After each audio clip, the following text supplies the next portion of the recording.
Welcome to Linguistic Lips. We are on, I don't know what episode we're on. I think we're on episode 4 or 5, whatever it is. Thank you for coming back, joining us each and every week. This week's topic, we're going to talk about colorism in the Black community specifically. First, I want to go around and introduce everybody. I am your host, Indian Girl, and to my left we have Raquel and Santina. Coming from the West Coast, we have Red Star. and our guest co-host today, we have to my right, Tammy is in the house. and also on Zoom we have. Debbie Williams. All right, so since colorism is a very important topic and a very serious topic, we want to first go over the definition of colorism. If Red Star can go ahead and give that definition for us. Sure thing. I checked a couple different dictionaries, Oxford and all of those, but it's pretty much the same. And it means a differential treatment based on skin color, especially favoritism towards those with a lighter skin tone, and mistreatment or exclusion of those with a darker skin tone, typically among those of the same racial group or ethnicity. Okay. That's the textbook definition. But colorism is basically something that it can go both ways. So it can be within a racial group and outside of it as well, between groups. Okay, so we're gonna focus on within our race. That's why we have us a nice array of ladies here today, so we can have a little balance in the conversation. Debbie, I want to start with you first. Debbie, if you could tell us what you do, a little bit about yourself, and then you can give us your experience. Starting with me, that wasn't the plan. Okay, so what do I do? Most people know me as Ask Debbie About Hair. I started out as a hairstylist almost 30 years ago, and I went from studying trichologist or being a trichologist to now I'm a board certified nutritionist and a hair loss practitioner. And also I am a functional medicine specialist. So I've taken myself from just being a hairstylist to something else. And the reason for that is because, and it's more for us as African American people, most of us are sick and don't know it, and we eat the wrong foods, and society is putting all these foods in our communities, and it's making us sick. So me becoming board certified as a nutritionist is a way for me to help my own people understand the right foods and how we need to stay healthy and how we can combat and reverse high blood pressure, diabetes, autoimmune deficiencies, lupus, hair loss, and many others. So that's who I am. I've been in this business for almost 20 to 30 years, and I'm loving where my journey is taking me because I'm helping people reverse a lot of chronic illnesses that they thought that they could never get rid of. High blood pressure and diabetes is one of them. All right. And what's your experience with colorism? Okay, so I'm from New York, born and bred in New York City, even though I lived in Georgia for maybe 20 some odd years. Colorism wasn't something that I experienced like other people, and I'll explain why. Because New York City is a melting pot, so it's a cultural of all types of people, all cultures, from Indian, Black, Spanish, Mexican, Jewish. There's so many people. And in the community that I lived in, we were a melting pot. So there were so many different colors. So my story is like this. I wasn't aware that there was an issue of colorism until I think I was maybe in the 8th grade. And someone had said to me, "You so Black?" And when that person said that to me, first of all, she was almost my complexion. So I was like, what's she talking about? I'm so Black. I didn't understand that because I knew my color was brown. Black to me was like the chalk, like the chalkboard. Black is Black. And I'm like, I'm not that. So I went home and I had a discussion with my family, and to the point where I had everybody, I was like, can y'all put your arms next to mine? Let me see, how different is your color with me? Because this person was like, you so Black and you this and that. And it really got to me because in my whole life, color wasn't, I knew it was Black, but when that person told me I was so Black, she made me feel like I was ugly and that I was just black as tar. And when I would see myself in the mirror, I didn't see black as tar. And even though that person said that, she didn't upset me. It didn't make me think I was ugly and all that there, but she actually opened my eyes to my complexion. Because I really, even though I had best friends who was white and Spanish and light skin and other complexions of me, I didn't realize it. So that was my first experience with colorism, when that person said that to me. And then after that, I guess it made me notice other color, because I really, again, coming from New York is real different. And if you live like in California, LA, different places where you got all sorts of colors, it might not affect you, but that was the first time that it affected me. I didn't have any other experience with it, but I will say this, and when you asked me to join this board, it made me think deeper. And I realized that I think I was a part of that colorism, because when I started dating, I only dated light-skinned guys. I didn't like the dark-skinned guy. He wasn't cute enough for me. So I obviously was a part of that. The man I married was light-skinned with curly hair. So I realized that, hey, I was a part of that thing. I never even, if a dark-skinned guy passed me by or even came and approached me, I wouldn't even give him the time of day. Guess what? Because of the color of his skin.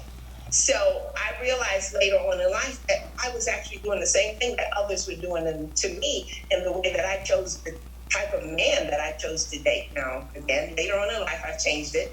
I started realizing that you can't base a person on the color of their skin. But growing up, I did. And so that was my experience with colorism, that I chose when I was younger, the light-skinned man. And even in school, the light-skinned girl with the good hair, she was the cutest, she was the prettiest. They acted a little different. Everybody looked at them like they were the best thing ever. But again, even though that was the case, I guess it didn't affect me. I saw it happening, but it didn't affect me. And so now, where I am now, at my stage of life, I still see, now mind you guys, I ain't going to share my age with you, but let's just say I got some grandchildren. I realize that colorism is still a problem in this day. We're in 2021. Colorism is still an issue. So here's the topic that I want to bring to you guys. Where I see colorism is a problem for me is in this billion-dollar industry of beauty, because my skin is dark. I may be the darkest one on this panel. And if you all will notice that in the beauty industry, and I'll notice, when I started wearing makeup, there was no makeup for the dark-skinned skin. All these billion-dollar companies, L'Oreal and everyone, they didn't make a makeup for my skin tone. I had to deal with whatever they had and match it with me. So even to this day, when you walk into a Sephora, now they may have two little sections that may have makeup for the darker skinned girl, but most of the makeup is not made for us. The lipsticks, if I put on certain lipstick, I look like a clown. So they still don't make products for the dark skinned person. So my conflict with colorism is that the world, or the beauty industry, and I'll target the beauty industry, still is not recognizing us. All right, great introduction to that for our conversation. So I'm going to go to the other extreme. Tammy, first tell us what you do, a little bit about yourself, and then your experience. Sure. I'm technically Tamala Ann Willis, and I have been living in Georgia for at least, almost 30 years now, but I'm actually from the D, Detroit. And so growing up, my first memories of colorism, as I think back upon it, is my very best friend from the age of 3 was very, very dark complected, and I was very, very light complected, but we were the besties. Even though I have a twin sister, it was either us 3 or it was me and my girl Sean. You couldn't tear us apart. Every weekend I was spending the night over her house or she was at mine, and so we just grew up together, loved each other, appreciated each other. But when we were teenagers, and we started to blossom, and the boys started looking, the boys would look at me more so. I wasn't conscious of it, but she actually brought it to my attention, and she was like, oh, they just like you because you high yellow. And I had to think about it. Okay, am I garnering more attention from guys because of my complexion? Because up until then, I just saw us as sisters. We just black. And even in my family, there is every spectrum in the whole rainbow of us as black people. So I've never thought of one particular connotation as being better than the other. But when she brought that to my attention, it made me feel like, okay, if people on the outside see me like this, I'm high yellow, I'm put on a pedestal because of my complexion, then I as a black person need to be more conscious of how people of other complexions feel. So I think for me personally, it made me more sensitive and appreciative of every spectrum that we are. And so as I, went through college and got into the profession that I'm in now, that I've been in almost 25 years at least. I'm in the mortgage industry, and corporate America, I saw it firsthand. I tried to deny it, that they look upon me a certain way because of my personal and professional merits. But my colleagues, I would get promotions, and my colleagues, would be like, they could come to me and they could talk to me because we always had a close bonded kinship at work, but it's just because they see you as non-threatening. And I never thought that. I just thought, I'm a professional, I'm great at what I do, and they just see me as an individual. But they opened my eyes to how that is how some corporations will look at us. If you're too dark, if you're too black, if you bring your street savvy to the workplace, you're not going to be recognized or appreciated as much, and you may not get promoted as much.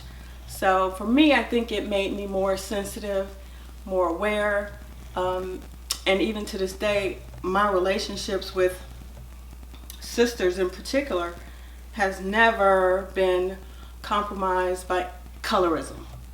I think if anything, the way that I look at everyone, male and female, I just see people as people, and I appreciate them for what's on the inside. But I think this particular topic is perfect right now, where we are as a nation, where we are with all the different plagues within our own community. I think it's always great to have an opportunity to expound upon these conversations, because I think there has been a lot of progress. I think there can always be more. Great. All right, Santina, play with it. I remember when I was around maybe 6 or 7, and me and my sister, we were at my grandmother's house in Van, Texas. And I remember a comment that I made to my sister, and I had every intention on calling her before I said this, but I hadn't had a chance to talk to her about it. And I remember saying to her, these are my people here because they're the same complexion as me. And she was like, so? The people in Wills Point is my people because they the same complexion as me. So that was the first memory that popped in my head of colorism. Me and my sister look just alike. She just happens to be a little bit darker than me. That's it.